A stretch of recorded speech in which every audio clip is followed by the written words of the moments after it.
আজ একটু অন্যরকম ভাবে মাছ ধরবো। অন্যরকম বলার কারণ হলো এখানে কোনো ছিপ থাকবে না, শুধুমাত্র একটা সুতোর মাথায় বড়শি বেঁধে বড়শিতে একটু আটার দলা দিয়ে ছুঁড়ে দিন পুকুরের মাঝখানে, ধরে ফেলুন বড় বড় মাছ। আমরা কিন্তু এই পদ্ধতিতে একের পর এক বড় বড় মাছ ধরেই যাচ্ছি, আর মাছগুলো ছিল জাপানি পুঁটি মাছ। আমি কিন্তু এই মাছ ধরার পদ্ধতিটা জানতাম না, আজই শিখলাম। আর এইভাবে কিন্তু আমরা বড় বড় 3টে জাপানি পুঁটি মাছ ধরেছি। মাছ ধরা তো হলো, এখন তুলবো লতি। পুকুর পাড়ে কয়েকটা কচু গাছ ছিল, দেখলাম সেখানে বেশ কিছুটা লতি হয়েছে।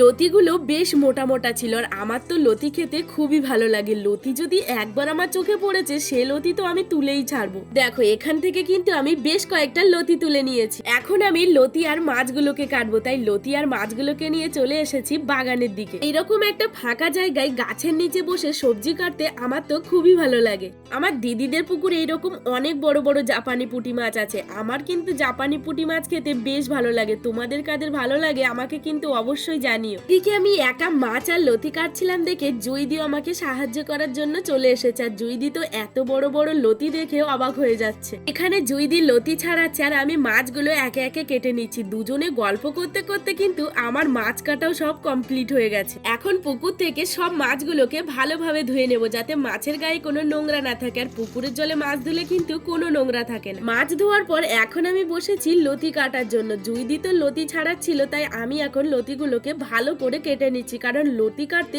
অনেক সময় লাগে। লতি কাটার পর হাতের অবস্থা তো আর দেখার মতো থাকে না। এখানে আমি লতি কেটে ভালো করে ধুয়ে নিয়ে, বাবুদার এত মাছ ধরার নেশা, দেখো দুপুরবেলা ফড়িং দিয়ে কই মাছ ধরছে। ফড়িং দিয়ে নাকি ভালো কই মাছ ধরে। আজ মনে হয় পুকুর থেকে আমরা সব মাছ ধরে ফেলবো। যাই হোক, এখানে বাবুদা এখন কই মাছ ধরুক, আর তোমরা ভিডিওটা দেখতে থাকো। আজকে মতো টাটা।